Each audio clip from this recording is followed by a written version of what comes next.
What is up, family? This is Living Beyond the Dream podcast, where we're going to have some practical conversations on how to take the dreams you have for your church and yourself and turn them into reality. My name is Mike. I'm also joined by my man, Tyler. Tyler, let's get into it today. Let's do it. I want to start off with one of your quotes.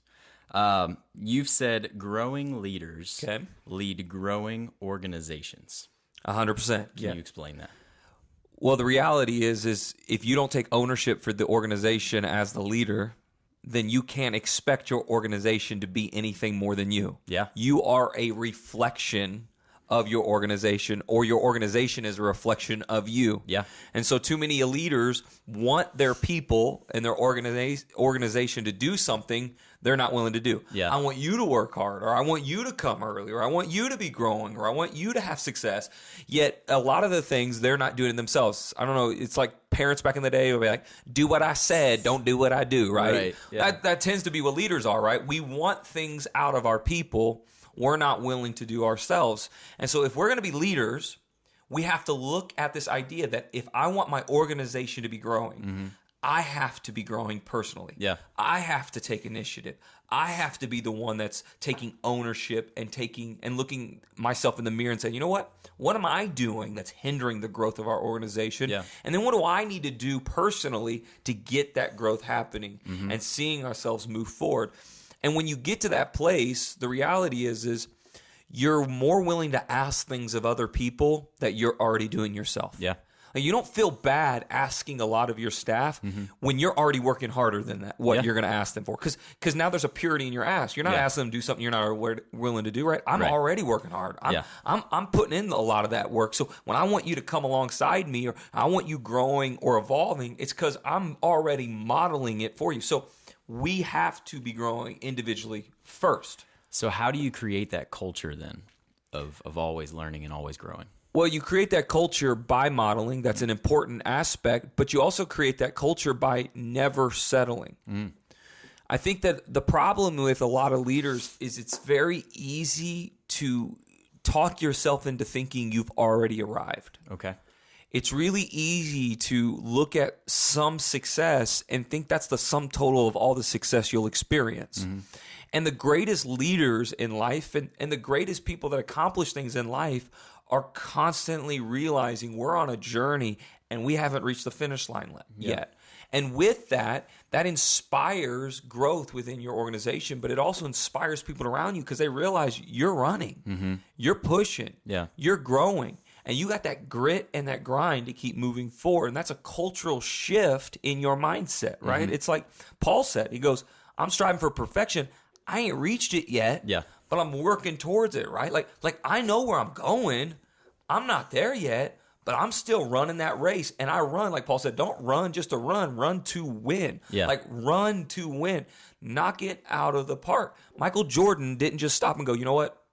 I think I've been pretty good. Right? He said, I want to be the greatest, right? That's what happens, that there's this switch in your mind to say, you know what? I haven't arrived yet. And I think you got to shift that in your heart and mind, and that creates a culture inside your organization. That's good.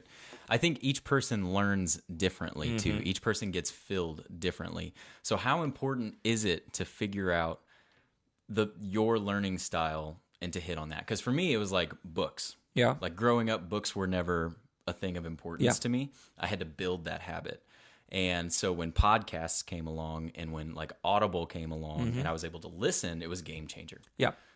Well, you definitely need to learn how you think and how you function, right? We are all different in the way we communicate, and we're all different in the way we receive communication, right?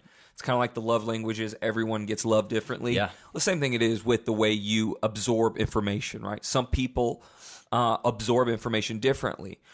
But before you can ever get there, you got to really ask yourself some really hard questions about what do you want and where are you going so that you can receive what you need to receive, right? Like, you need to ask yourself some stuff like a good reflection of your week prior is going to help you gear into what you want. Okay. And so what you need to ask yourself is, did I learn anything last week? Right? Because a lot of times we'll use this idea of, well, I just don't read. as not an ability to learn. Well, what you need to ask yourself is, am I trying to learn? Yeah. Right? Like, the ability to put yourself into environments that you can succeed is important. Mm-hmm. So sitting back and asking yourself, okay, let me look back at last week. Because you know what? I need to add growth in my life. So whether that's listening to a podcast that now you're listening to it, whether it's making the commitment, I'm going to read one chapter. I might not be the greatest reader in the world, but I can read one chapter a day, right? Like, I can read one chapter. Whether that's looking at people that inspire you and then getting ideas from them and being inspired. It's this idea of looking and understanding what speaks to you so you can grow. But you've got to be hungry for growth. And most people are not hungry for growth. Mm-hmm. Most people are hungry for status quo. Mm-hmm. They hunger for convenience. They don't like to be stretched. They like to just get in their comfort zone. But your comfort zone will never take you to your destiny. Yeah. It'll always take you away from your destiny. Yeah. And so you've got to hunger for growth. And you got to ask yourself, okay, if I want growth, am I willing to stretch myself beyond my comfort zone and then do what it takes to grow in those areas? Yeah. This is the misconception. You may live your dreams or lead a life heading to your dreams, but not everything you do in your dream is something you're going to enjoy. Mm-hmm. I don't enjoy every aspect of what I do. Yeah. I enjoy, though, the sum total of what I do. Yeah. So I'm willing to work on the areas that I may be weak in, that I don't enjoy really working on, so that I can be great in what I do. Yeah. And so that means, like, I didn't used to be an avid reader, but I hunger growth more than I disliked reading. Yeah. I was hungry to be the best person I can be. So I looked at my life and go, you know what? I'm not moving forward. So what do I need to implement so that I can move forward? Intentionality, exactly. Yeah. That's really good. So what are some things that you personally do right now? Okay. Well, I do a lot of the things that, normally would say, but a lot of it is me deeply reflecting on things in my life. Yeah. And then adding action steps to it. Mm-hmm. So I know what I want, and then I add physical, tangible things to do that, right? Like, I don't just read. I read with the idea of how I can learn from it. Okay. I read with this idea, okay, where am I weak at and what can I apply to my life? Yeah. See, I think a lot of times we can read for the sake of reading, not read for the sake of application. Yeah. So a lot of it is my frame of mind, right? I want to look at my life and go, I want to be inspired for something more. Mm-hmm. And a lot of times we'll use our lack of personality, or we'll use our environments as reasons why we don't have to change, or where we're at, or how old we are, or where we came from. We'll just say, well, that's just the way I was raised, or that's my personality type, or these are just my situations. It's different that person. Instead of looking at every life and going, you know what? I want to be better. Mm-hmm. I want to evolve. I want to be different. So I'm going to read and look for ways I can apply that. Yeah. I'm going to listen to podcasts and be inspired by people. Yeah. I'm going to learn from people that may not be, quote unquote, on paper as successful as me. Yeah. But yet that doesn't disqualify the wisdom that's in their heart and mind. Right. Because a lot of times we think we put ourselves on this platform and go, well, you know what, that church is smaller than me, or they're younger than me. No, I'm going to look at people and realize what are things I can apply to impact my life. You've got to learn to be a sponge to absorb. So a lot of it is your frame of mind. Like, how hungry are you? And what do you want to do? So, man, read. Find other leaders and pastors that you are inspired by. Look at podcasts and audio books, right? Go online and see the way people are doing and functioning on social media. Yeah. Go visit churches and other organizations. Go to webinars and go to conferences. Like, there's a plethora of resources, but when you do all these things, actually leave there with the mindset, I'm going to apply things I have learned. Yeah. Like I want to learn. I'm not a know-it-all. I'm desperate to know more than I know now, because know-it-alls know nothing. Yeah. And we've got to frame our mind that way. Yeah. George Washington Carver has a quote. I love this quote. Ooh. It says 99% of failures come from people who have a habit of making excuses. Ooh, come on. So I don't have time to listen to that podcast. I don't have time to read that book. I don't have time to watch whatever, or go here, or whatever. How do you overcome those? You can either make moves or make excuses, from the poet Andy Mineo, right? On. Make moves or make excuses. Well, I think there's a Roman philosopher that said it like this. He says, it's not the limit or the less amount of time we have. It's the fact that we waste the time we have. Wow. So think about this. Every single person has the exact same amount of time as you. Yeah. 24 hours a day. No one has more or less. It's what we do with what we have really decides whether or not we're going to be successful. Yeah. So excuses, everybody's got them. We actually live in a day and age where we should have the least amount of excuses. Yeah. Like, think about this. As a pastor, we have more resources than we've ever had in the history of the church. Like, we have more resources. Like, the first century church didn't even have a copy of the Bible. Yeah. Like they had sporadic letters written from the apostles, and then they would go to the synagogue and they would listen to the priest or the Pharisee or the religious leader read whatever he chose to read out of the scrolls that they had access to. Okay. Yeah. We literally have the entire Bible. Not only do we have the entire Bible, we could Google anything in the Bible when we're studying today that literally allows us to be able to communicate at a more rapid pace than ever in our study times. Like, okay. So now let's take that to a leadership level. Like, a lot of people are like, well, I ain't got mentors like you, and I don't. No, you have access to more mentors than you've ever had. So true. Because books are being released at a rate never before. You got podcasts. You can listen to sermons. There's leadership courses. There's webinars. There's you can watch and take your staff to a conference without ever leaving the comforts of your church. Yeah. Because you can say, well, we don't got the money to do that, right? Yeah. I don't got the money to take my... No, you could... There's webinars that talk about church growth that you can get. There's free courses. Like, we live in a day and age where there should be no excuses, yet we make a plethora of them because we look at other people and think for some reason, because they're successful, they had a leg up than us, right? They had more opportunities than we had. No, they capitalized on their opportunities.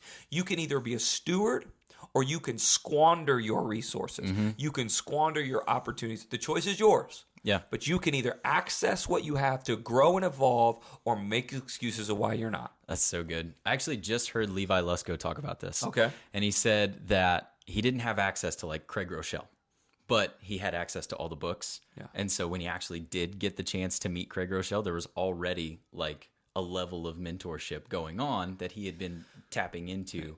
100%. Yeah. It's incredible. I used to be like, when I was early on in my leadership as a church, as a pastor, I did make that excuse a lot. Yeah. I always said, man, I wish I had so-and-so as a mentor. Yeah. I wish I was like this pastor that had access to these pastors. I always made that excuse. And I would sit and I would cry about it. And I would whine about it because I love to attend my own pity party, right? Because it's so fun, right? Don't we all? Right? Like, it's what we like to do, right? Yeah. But the reality is God was basically telling me, you have so much resources that you're squandering. Be a steward of what you're given now. Quit trying to force doors open. Yeah. Allow me to open doors. That's good.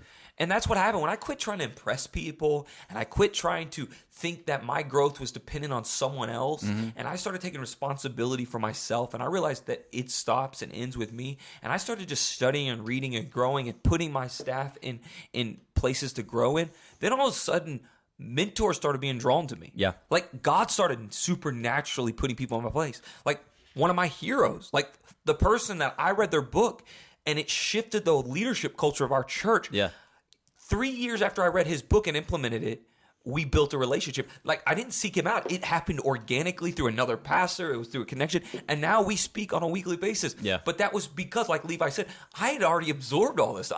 He was already my mentor. Yeah. I didn't know him, but he was already my mentor because I took the resources that I had access to and applied it. Right? So good. So no excuses. No excuses. So well, good. listen to me. If you're a mentor and somebody comes up to you and they want to be mentored by you, right? Like, you're going to be more willing to mentor someone that's literally been applying what they've read from your books for years and saying, look at what you've done to impact my organization. Like, we've done all this. They're not going to be like, hey, I read your book. I haven't really done anything with it, right? But I really want you to personally invest in my life so that I can. Right. Like, what? You mean you've read the stuff I put out there, didn't steward it, yet now you want me to mentor you? No sense. No. Like, that's a waste of their time. And it's a waste of your time. Yeah, 100%. So I want to back up a little bit. Okay. We talked about time for a second, but I want to dive deeper into that. Everyone has the same amount of time. Yes. Everybody's got 24 hours. Yes. So time management with continual learning. Yes. How important is it?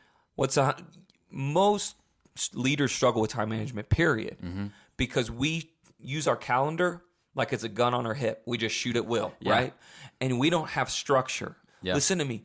Structure in your life gives you more freedom. Like, we hear the word structure and we think, oh, that limits my freedom, right? Like, I like to just free flow, right? I like to let the Spirit move. Like, I like this feeling. I want to be free and clear. No, structure actually builds creativity, and it actually builds discipline in your life, and it actually allows you to accomplish more, right? I heard a study like this.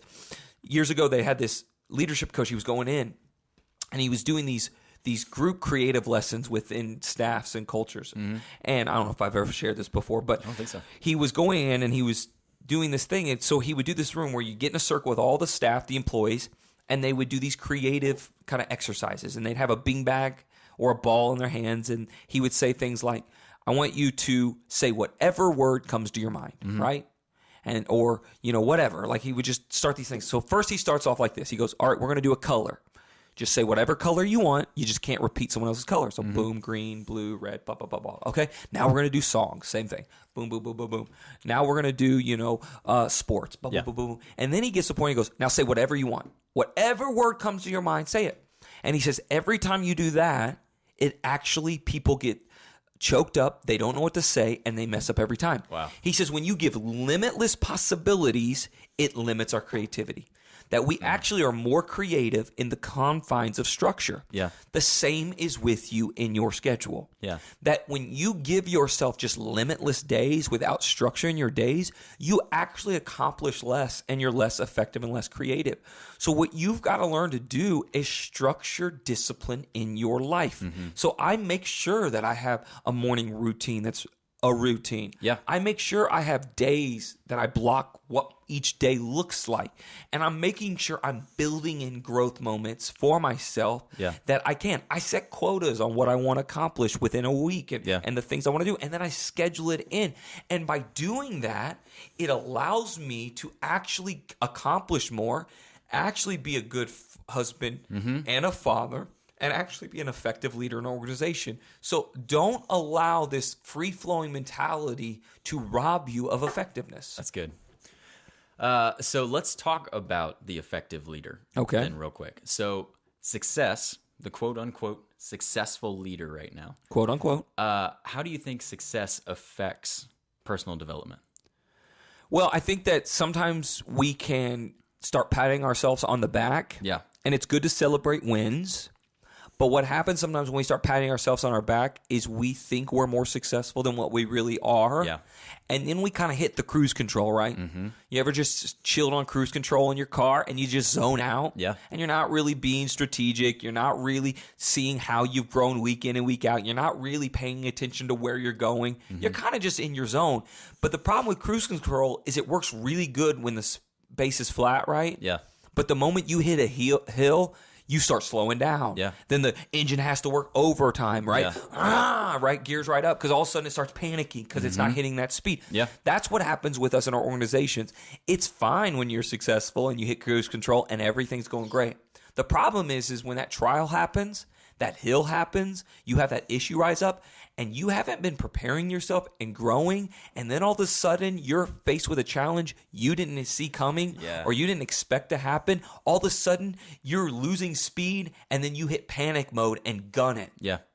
And you're straining the engine of your organization. That we have to learn that we celebrate wins. I mean, of course. But we never arrive. So every week and every month, we're still evaluating what can we do better? How can we be better? How can I be better? Where can we go? Because I don't want to hit that moment where I hit panic mode and then overstress the engine of our organization. Those are some really good questions to keep a pulse on yourself. Are those applicable for your team too? Or would you ask different questions? No, well, I would ask that a lot for my team. I think a lot about for our team is that we need to, as leaders, yes, we want our team to be initiative and take initiative, but we also want to give them opportunities. So we do want to figure out how are they learning and how are they growing. We want them to evaluate their weeks and see what they're doing, right? Like I want to know that they're reading and studying and growing. I want to know they're reading the Word of God. I want to know they're reading books. And so I want to check in on the pulse of their growth, but I also want to give them the resources. What I do a lot with our staff is simple as this. I buy the entire staff a book, and we read a chapter a week. And we discuss it, right? Because I look at a book and I read it and I go, ooh, I think our staff would enjoy this. And we sit down every staff meeting for 15, 20 minutes and we discuss a chapter out of the book. That gets us on the same page. We're growing together. I'll hear a podcast. I do this to you a lot. I'll do this to a lot of the staff. I hear a podcast, go, this would be perfect for so-and-so. I shoot that podcast to them. And then I'll talk to them about it. Did you read that? Did you listen to that podcast? Man, what'd you think? I'll do that with a blog I read or a webinar. I want my staff to be growing. So I'm always finding out or asking them how they're growing. And that also happens when I spend time with them. Right? Like when we spend time together, we learn from each other. I learn about where you're at and where you're going. I learn through conversations that's organic, how you're struggling and where you're heading. And so we've got to ask those questions, but we also need to set our staff up for success. And as leaders, we have to give them environments where they can grow in, right? Like I do simple things like send the books and send the podcasts, but I also do big things like I bring the entire staff to another church's staff so they can absorb the culture around that staff. Like it's one thing to sit and ask a bunch of questions, which are great. We need to be asking questions. It's another thing to observe a culture from someone else. You learn a lot from seeing a healthy church or organization's culture and then learning from that. And here's what a lot of people will tell me. They'll go, how did you get into that church? How did you get your staff connected to that church? I ask them. It's as simple. Like we look at a large successful church and we go, like, I mean, how do you, how'd you get that connection? I literally said, hey, we love what you're doing. Do you think it would be okay if my staff could come and just sit in the back while you guys did a staff day and learn from your staff? People get in their heads and they say the no for the other person. Exactly. Don't ever say someone else no. If someone tells you no, that's fine. But find another church or organization. Because what happens is my staff all of a sudden, not only have they observed and absorbed information, but they saw it in action, and it's a light bulb when you see something that you like. It's one thing to read something. It's another thing to see something. And when you see it in person, all of a sudden you're like, whoa, we can be that. And not only that, but then they networked with these department leads. So now they're reaching out to them. They're growing and asking questions. They're evolving. And it's because I, as the leader, made it a point to set them in an environment where they can grow in. And allow them to grow. Man, that's good. So I think this theory and the theme of continual growth is huge for personal development, but from an organization standpoint, growth and continual growth, looking outside the lines, how important is that? It's extremely, well, here's the issue, and let's just be honest with ourselves. Most leaders make decisions based on the future, based on nostalgia. What they like, what they preferred, or what worked in the past. They do not make decisions for the future of their organization based cultural shifts, growth changes, or where they're at based on how big or large their organization's at or where they want to go. So what we do is we get into these mindsets. Have you ever heard someone say, well, that's just the way we've always done it? I hate that. Right? Oh, man. Right? Like, that's just well, why do you do it that way? Well, it's just what we've done. Right? There's no reason, rhyme, or reason to it, right? Like, we get into this mindset that traditions are sacred. Right? And traditions aren't bad. Listen to me. I'm all for, as progressive as our church is, I'm very, very much conservative when it comes to my biblical views. So I'm not anti-biblical traditions. I'm anti-traditions for the sake of traditions, right? Traditions are not sacred. The gospel of Jesus is sacred. And every tradition that you think is sacred didn't used to be a tradition. It once was a brand new idea. And it was a brand new idea presented to create growth or impact inside an organization or a system or inside of a movement. But the problem happens is we take that idea and we attach sacred values to it. Like, we think because it worked once, it'll work forever, and we make it sacred. If a tradition is not impacting or effective, it needs to be removed. It has expired. So you can't do something for the sake of just doing it. Secondly, you've got to understand that you're evolving. And what that means is you've got to make tough decisions sometimes. Yeah. As you grow and as you evolve, you're not going to please everyone. Not everybody wants to be a part of a larger church. Yeah. Some people want to be part of a church that's 100 to 200 people. There's nothing wrong with that. Yeah. But some people are not going to be okay when you hit 500. They're not going to be okay when you hit 750. They're not going to be okay when you hit 1,500 to 2,000. Like some people, that's just not what they want. Like they're just not going to. And so many times we will make decisions to halt our growth and halt our continual evolving because we want to please everyone. That's an impossible measure to put on yourself. Yeah. You also need to look at your staff. I love staff. We love our people. And as church, it's really hard because we wrestle between grace and we wrestle between being effective. Yeah. And so what do is we make excuses for people instead of trying to get them on the right seat. Yeah. And understanding that, look at me, some of your staff are wonderful when you're 100 and 200 people. They're doers. Yeah. They're workers. They put in the grind, but they're not multipliers. Right. They don't know how to lead people and build leaders. And what happens is they hit about that 200 mark and they can't reproduce themselves. Yeah. And when they can't reproduce themselves, they stifle your growth. And we don't want to deal with that. We don't want to either bring in someone new that would be over them because we don't want to hurt their feelings, or we don't want to say, hey, that seat's not, you're not on the right seat of the bus. Right. Or sometimes we have to remove them from their position, and that we don't want to do because we care about them, which we should. We should care about our people. But what happens is we let everyone suffer because of one person or a couple people. Yeah. Grace is also mixed with truth. And you have to learn to live in the tension of that.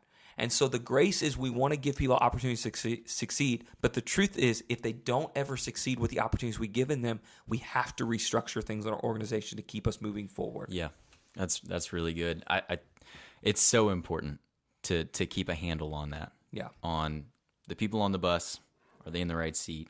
Yeah. Can we shift them around? If not, and a lot of people don't like that analogy. And a lot of people will make excuses for that analogy. They'll be like, well, they use excuses. Well, if I had more opportunities or this was placed before me. No, right. Listen to me. We're all created for a specific purpose, and we all have different personality types. It doesn't mean your purpose or your personality is wrong. Yeah. It just means it's not for this season or this organization. Yeah.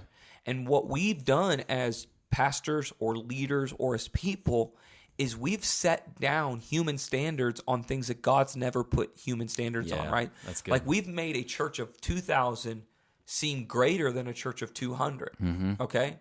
Now, if the church of 200 is healthy and it's growing and it's discipling leaders and it's outward focused, but yet that's the contents of the community and the city and the place that it's at, it's just as valuable to God as a church of 2,000 or 10,000, right? Yeah. We got to quit setting human parameters on things God doesn't set parameters on. Yeah. And so what happens is a leader that's built for 200 people, all of a sudden we think, well, you're not good because you can't lead 1,000. Well, based on that, then the way that leadership structure Moses set in place was wrong. Because Moses had leaders of thousands, leaders of hundreds, leaders of 50s, leaders of 10s. So you're telling me the leader of 10 in God's eyes is not valuable like the leader of thousands? And so what we do is instead of allowing them to find their place so they can thrive in, we try to put something on them they're not. Then we become angry that they're not. Then they become depressed instead of seeing that evolution. So sometimes as leaders, you got to make tough decisions in the now. Yeah. But it's actually going to bring health for your organization and that person in the future. Yeah. Because you're hurting them by keeping them on the wrong seat. Yeah. And they're not thriving. Yeah. And so what we've got to learn is that evolution. Sometimes it's tough to make those decisions now. It's stretching you. It hurts, right? Yeah. You're in the gym. It ripped your muscles. You're sore that next day. Yeah. But sooner or later, you're going to grow past that hurt to a place of growth. Yeah. You got to get to that place. It's good. So growth in all facets is just important. 100%. Leadership capabilities, personal attributes, organizational attributes. If you're not growing, you're dying. Yeah. And you've got to look at your week, look at your month, look at your year, because listen to me, time goes by fast. Yeah. And before you know it, another year's gone. And if you're not personally evaluating, am I growing? Am I learning? Is my team growing? Yeah. Is our organization? If you're not constantly evaluating that, sooner or later, you're going to be playing catch up instead of allowing yourself to be ahead of pace and ahead of the schedule. Yeah. Next week, we're actually going to dive into some growth or I guess fuel behind the growth. We're going to talk about the why. The why. You can't do anything without it. Yeah, you can't do anything without the why. Listen to me, nothing else works unless you can answer that question. Yeah. And so what we've been doing over these last several weeks is really kind of priming the personal individual. We're going to start getting a lot more organizational stuff coming on. But you can't get into the organizational stuff until you first really deal with you as a person. Yeah. And then you can start leading the organization for growth. So I'm really excited about that. So we're so excited you're here. I hope that you enjoyed what we talked about today. If you are listening online, make sure that you subscribe to that podcast, hit that ring on that bell, and until next week, we pray God's peace.